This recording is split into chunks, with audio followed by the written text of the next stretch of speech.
নমস্কাৰ অসমীয়া ছোৱালী ইউটিউব চেনেলৰ আন এটা ভিডিঅ'লৈ আপোনালোক সকলোকে স্বাগতম জনাইছো।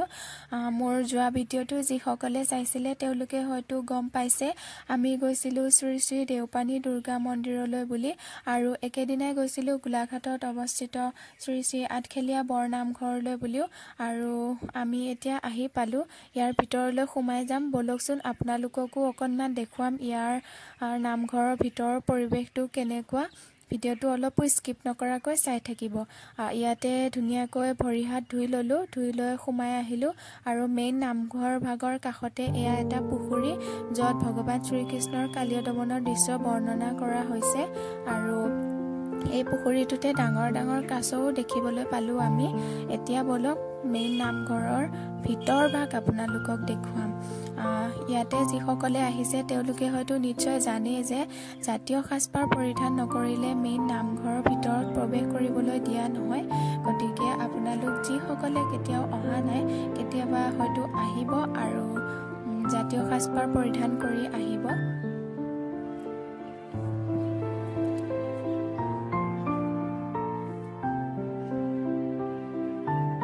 আৰু এয়া দেখিছেনে ইমান এটা ধুনীয়া পৰিৱেশ, সঁচাকৈ শান্তময় এক পৰিৱেশ আৰু ইয়ালৈ আহিলে মনটো এক পবিত্ৰ অনুভৱ হয়। বুজাব নোৱাৰা সঁচাকৈ বহুত ধুনীয়া এটা পৰিৱেশ। ইয়ালৈ গ'লে আচলতে মনটো ভৰি পৰে, গুচি আহিবলৈ মনেই নাযায়।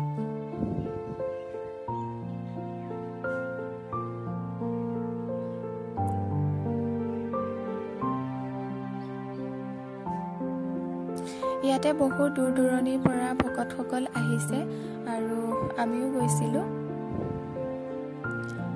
সকলোৱে মিলি ইয়াতে আমি চাকি জ্বলালোঁ আৰু চাকি জ্বলোৱা স্থান বেলেগ হয়, মেইন নামঘৰত চাকি জ্বলাব দিয়া নহয়, সকলোখিনি ছেপাৰেটকৈ ইয়াতে ব্যৱস্থা কৰা আছে আৰু আমি ইয়াতে সেৱা ল'লোঁ। সেৱা কৰি এতিয়া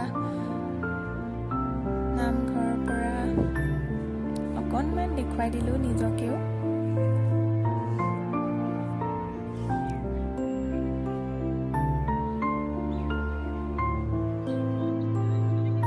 আৰু খোৱা বোৱাৰ ব্যৱস্থা আমাৰ ঘৰৰ পৰাই কৰি নিয়া হৈছিলে, তাত গৈ সকলোৱে মিলি এসাঁজ খালোঁ আৰু এয়া